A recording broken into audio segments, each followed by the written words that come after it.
एक साधु ने एक दिन कहीं संगत में स्वाभाविक रूप से दान देने की बात चलाई और कहने लगा कि दान पात्र का अधिकार पहचानना चाहिए। यूं ही दिए हुए दान का फल अहलोक में तथा परलोक में दुख ही है। फिर वह कहने लगा कि मैं तो समझता हूं कि केवल आपको ब्रह्म जान लेना ही काफी है, नाम दान आदि की आवश्यकता नहीं। अधिकार पहचानना तो ठीक बात है। यदि आप लखपति को 10 रुपए देंगे तो क्या फायदा, और यदि आप जुआरी को 100 रुपए देंगे तो वह उन्हें जुए में ही नष्ट कर देगा। फिर दान करने में भी बड़ी कठिनाइयां आती हैं। जो दूसरों का भला करेगा दुखों के मुंह में पड़ेगा, जो पराया भला करेगा उसके इर्द गिर्द किसी ना किसी रूप में दुख आएगा। आप परोपकार के काम करके देखें कि जिनके साथ आप नेकी तथा उपकार करेंगे प्राय वे ही शत्रु हो जाते हैं। कई बार उनके हेतु वैरी हो जाते हैं। प्राय जाने या अनजाने में जगत नेकी करने वाले को घेर घेर कर दुखों के मुंह में फंसा देता है। परोपकारियों की निंदा करना, अपने मनोरथों की पूर्ति के लिए आरोप लगाना तो जगत के बाएं हाथ का खेल है। इससे बढ़कर लोग अनेक प्रकार के महान कष्ट भी खड़े कर देते हैं, प्राण तक ले लेते हैं। श्री गुरु अर्जन देव जी परमेश्वर स्वरूप थे। आपका हृदय तथा शरीर इतना कोमल था जिसमें से अदेशी वाणी निकलती थी।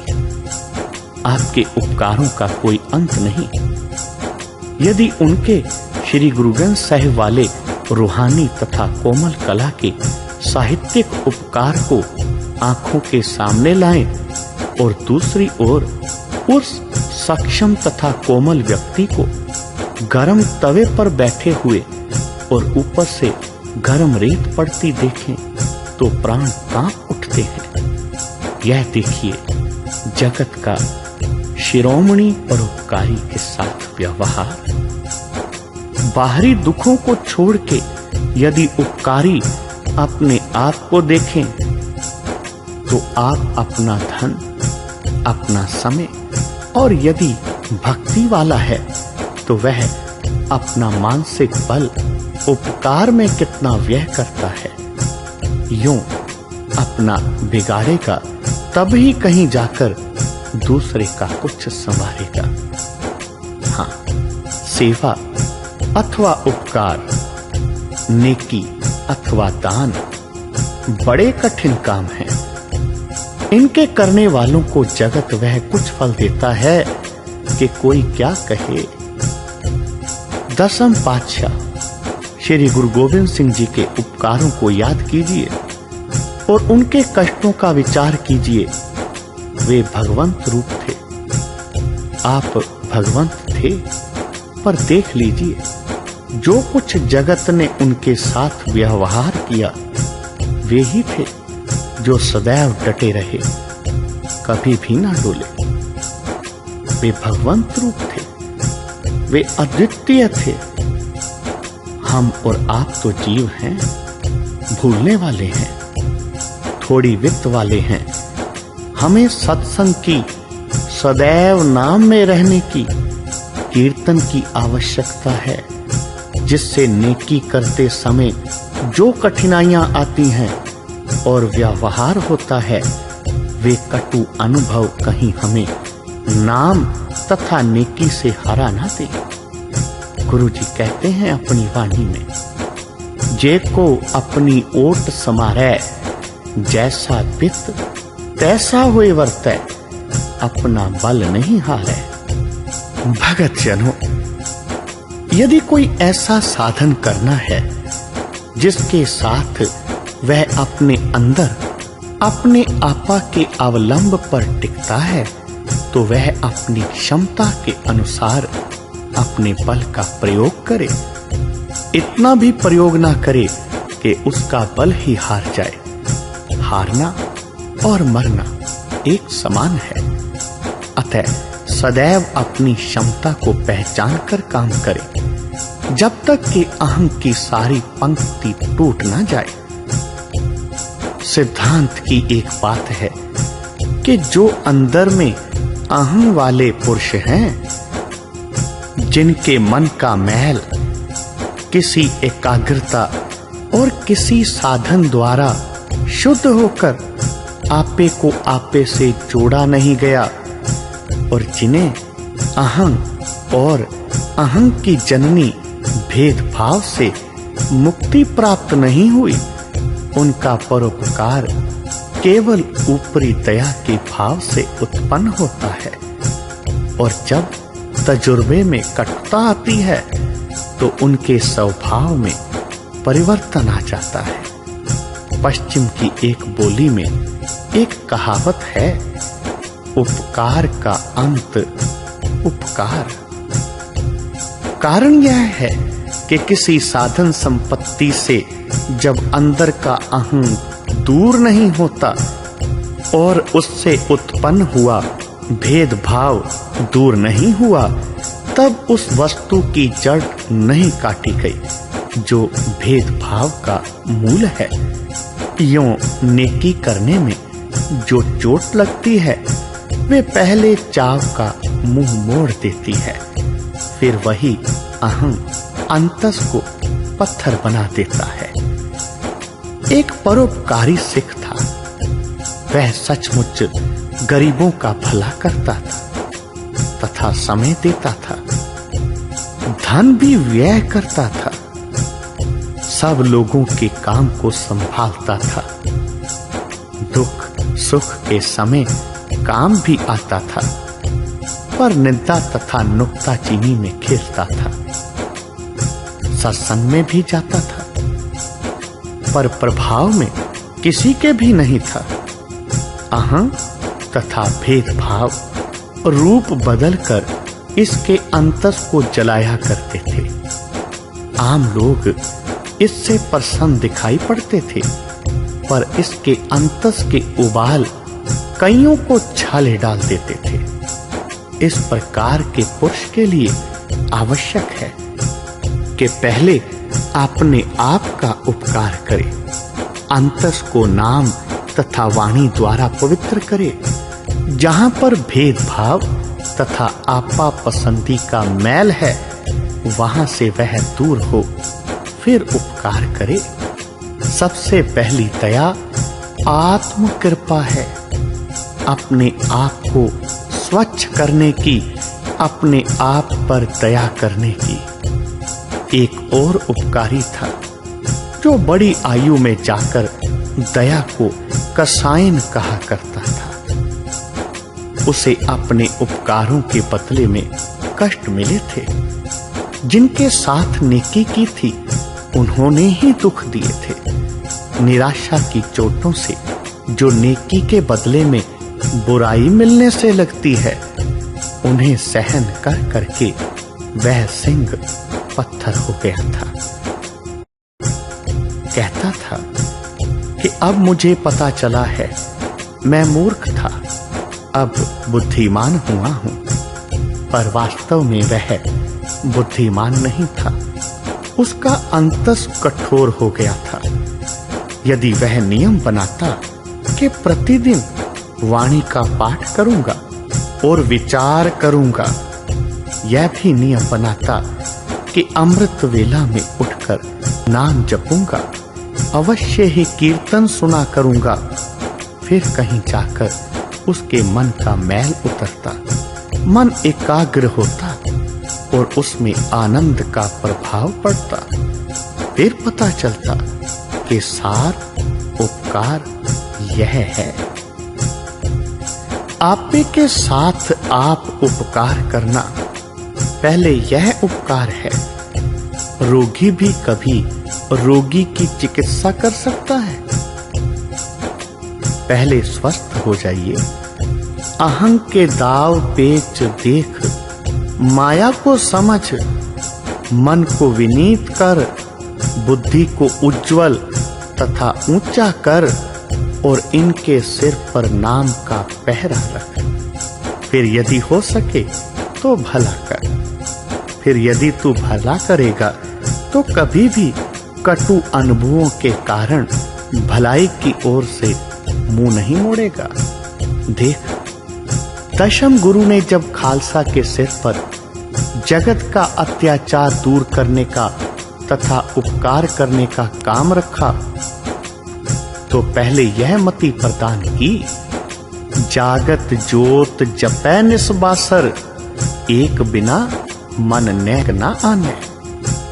जागत जोत जपै निस्बासर, एक बिना मन नेक ना आने।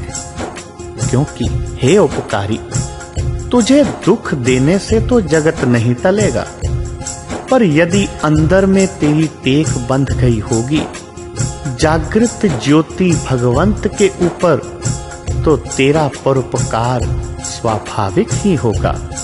तेरा परोपकार मांगा हुआ तथा परिश्रम भरा प्रयत्न वाला परोपकार नहीं होगा। हे नाम का आश्रय लेकर उपकार की इच्छा करने वाले, जब तुझे नेकी के बदले में बदी मिलेगी तो तेरा मन ठोकर नहीं खाएगा। यदि खाएगा तो शीघ्र ही ठीक हो जाएगा।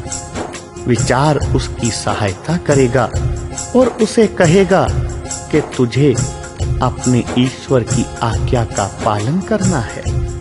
तुझे लोगों के व्यवहार की ओर नहीं देखना। लोग दुखी हैं, दुखी से दुख की आशा हो सकती है। यह दुखी लोग भी अहं से बंधे हुए हैं, इनमें भी भेदभाव है, पर कब प्यार तथा धन्यवाद कर सकते हैं। फिर यदि आप एक से अधिक लोगों के साथ नेकी कर रहे हैं और अपने सामर्थ्य के अनुसार सबको थोड़ा थोड़ा सहारा दे रहे हैं, तो क्या देखेंगे कि प्रत्येक के जी की यही इच्छा होगी कि यह अपनी सारी क्षमता मुझे ही क्यों व्यय नहीं करता, दूसरे को क्यों कुछ देता है। इस बात पर लगभग सभी अंदर से तुम पर रुष्ट रहेंगे और अनजाने ही तुम्हारे विरोधी हो जाएंगे। उस समय आपका विचारशील मन कहेगा कि आप भला किए चलें और इनकी ओर ना देखें। फिर यदि किसी को एक सेर की आवश्यकता है और आपकी क्षमता पाव भर की है, तो लेने वाला पाव भर लेकर पाव के लिए शुक्रगुजार नहीं होगा, पर 3 पाव ना मिल सकने के लिए ना शुक्रगुजार होगा। आप चकित होंगे कि एक तो आप नेकी करते हैं और दूसरे आपको नाराजगी सहनी पड़ती है। पर भक्त जनों, जो आपने नाम का आंचल पकड़ा है, तो उसका अहं से उज्जवल हो रहा मन कहेगा कि जितनी क्षमता हो भला करो, क्योंकि यह गुरु नानक की आज्ञा है। गुरमुख नाम दान स्नान, पर इस दान पर भरोसा मत रखो और ना ही इसका बदला चाहो और कोई आशा रखो। आप नाम जपें, नाम से ही आपका कल्याण होगा। यही आपके जीव का आधार है, यही आपका इहलोक तथा परलोक में अविलंब है। एक ओट एको आधार, नानक मांगे नाम प्रभ सार। गुरुमुख की टेक नाम पर है। गुरुमुख का दान खिले हुए गुलाब के फूल की सुगंधी है, जो स्वाभाविक रूप से दान हो रहा है। गुरुमुख का नाम, गुरुमुख का स्नान शरीर, मन तथा आत्मा की शुद्धि है। गुरुमुख के नाम जपने का वाहिगुरु के साथ संबंध है। गुरुमुख का दान करने का जगत के साथ संबंध है। गुरुमुख के स्नान करने का आपे के साथ संबंध है। तीनों के साथ वह जीवत ही मुक्त रूप है। इस आदर्श से वंचित होकर यदि आपने सोचा कि नेकी के बदले में बदी क्यों आ गई है और फिर मैं नहीं करूंगा, तो इस बुद्धि से मन कठोर हो जाएगा, दया से रिक्त और क्षमा रहित हो जाएगा। श्री गुरु ग्रंथ साहिब में तो बल्कि यह आज्ञा लिखी है, फरीदा बुरे दा भला कर, गुस्सा मन ना हंडाए, देही रोग ना लग गई, पल्ले सब किछ पाए। फरीद जी कहते हैं, अगर कोई तुम्हारा बुरा करता है तब भी उसका भला करो, गुस्सा ना करो, क्योंकि गुस्सा करने से उसका कोई नुकसान नहीं होगा। आपके शरीर को रोग लगेंगे और जो कुछ आपके पास है सब कुछ खत्म हो जाएगा। फिर भी जब आप लोगों के अत्याचार से अथवा उनकी कुसंगति से अथवा अपनी क्षमता से अधिक बल खर्चने के कारण शिथिलता अनुभव करें, तो कीर्तन सुने या एकांतवासी होकर प्रकृति के रंग मंच में मन मिलाकर प्रकृति के एकाकीपन में साईं के साथ मिलकर साफ बने, बलवान बने, सिंह बने और फिर सामने आए। कई बार बहुत से उपदेश देने वाले, बहुत से सुधारक जिन्हें सुधारते हैं, उनकी कुसंगति से आप वैसे ही अहं के सेवक, माया के प्रेमी, भेदभाव के दास बन जाते हैं। इस ग्रह में कोई जागत रहे, साबत वस्त वो अपनी लहे। कि हे शरीर रूपी जो ग्रह है ना, इसके अंदर कोई कोई मन जागता है जो उस सच्ची, सही, असली वस्तु को अपने साथ जोड़ता है। वह वस्तु है प्रभु नाम। कबीरा माया डोलनी, पवन वह हेवतार, कर कृपा मोहे सारंग पान, संतन तूर सर्ब निधान, साबत पूंजी सतगुर संग, नानक जागै पार ब्रह्म कै रंग। सो जागै जिस प्रभ कृपाल, इस पूंजी साबत धन माल। यह पूंजी साबत धन माल। एकांत में मतलब घर से भाग जाना नहीं, वास्तविक एकांत जो गुरु नानक देव जी ने बताया, सो एकांती जिस हृदय थाई, जिसका मन टिक गया, जिसका मन एकाग्र हो गया, वही है असली एकांत। वाणी के पाठ, कीर्तन तथा विचार से मन जब नाम में लगता है तो मन एकांत होता है। वह मन की इस लगे रहने की दशा की रक्षा के लिए एकांत होता है, अर्थात स्वच्छ तथा निर्मल वातावरण में जाने की आवश्यकता है। रात को जब सारा परिवार सो जाए वह भी एकांत है। कीर्तन में मन लग जाए वह भी एकांत है। ईश्वर की प्रकृति के दृश्यों में विस्मय का स्पर्श लेकर इसमें आ जाना भी एकांत है। वनों में जाकर, क्षेत्रहीन तीर्थ में बैठकर, निर्जन झाड़ियों में डेरा डालकर भजन करना कठिन है। सन्यासी होकर घर बार त्याग करना बहुत कठिन है। पर गुरु नानक देव जी ने जो गृहस्थ में रहकर पानी में कमल समान उदास रहने की आज्ञा दी है, उसका पालन करना उससे भी कठिन है। वन में मन ऊबकर मनुष्य के साथ की इच्छा करता है, और यदि मन को इस बात से रोक दें तो इस रोकने में ही भारी कष्ट है। पर जल में खिले हुए कमल की भांति यदि किसी गृहस्थी को नाम अभ्यास द्वारा निर्लिप्तता प्राप्त हो गई है तो उसके चारों ओर पड़ी लहर पछाड़ बहुत बुरी वस्तु है। उस संग के घेरे में रहकर आपा संवारना, हाँ, ना केवल आप ही संवारना बल्कि बंधुओं मित्रों के अटूट संबंधों में प्रत्येक के साथ नेकी का व्यवहार करना और भेदभाव वालों के साथ भेदभाव त्याग करके व्यवहार करना, उन लोगों के साथ पाप रहित ढंग से व्यवहार करना जिन्हें झूठ असत्य छल से कहीं रोकथाम नहीं, कहीं लज्जा नहीं और जिनका कोई नियम नहीं, सहज कार्य नहीं। हाँ, फिर गृहस्थी के गले में अकारण ही राजा और राजा के दूतों के झगड़े आ पड़ते हैं।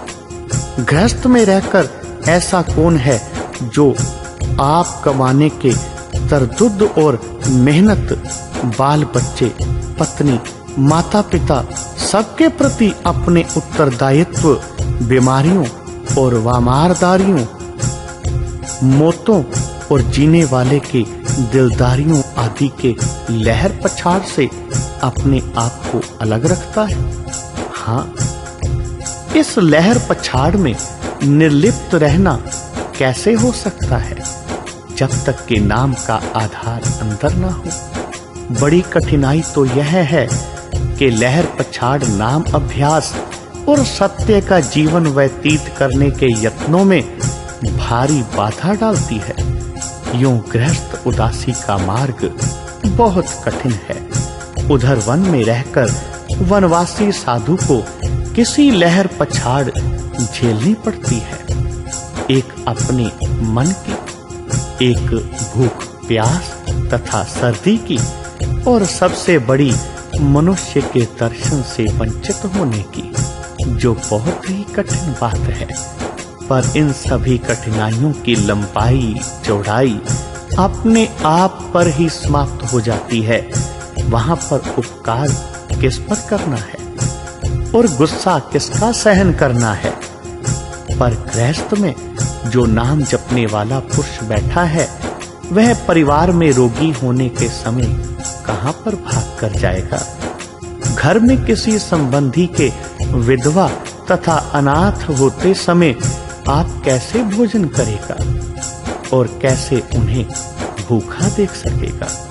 इसे अवश्य ही सेवा तथा उपकार का अवसर मिलेगा।